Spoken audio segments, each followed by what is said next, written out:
के छ केटा हो आज चाहिँ काठमाडौँ पशुपति नजिकै हाम्रो काइलामा आएको छोरीको पासिङ रहेको छ भने हेर्न सक्नुहुन्छ। छोरी एकदम क्युट हुनुहुन्छ।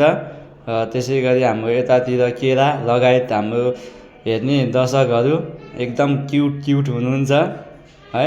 हेर्न सक्नुहुन्छ एकदम दामी छ है हाम्रो हेर्ने दर्शकहरू होइन। त्यसै गरी पासिङको टिकाटालो सकिसकेको छ भने हामी चाहिँ अब किचनतिर सब्जीहरू बनाउँदैछौँ है।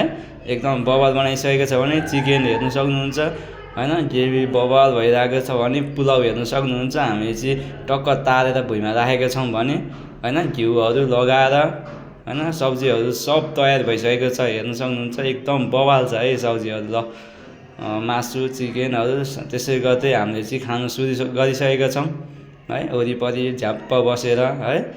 यतातिर चाहिँ हाम्रो माइली हुनुहुन्छ। गम खानु भएको छ भने यतातिर म होइन पासीमा अब के पाइन्छ गम है।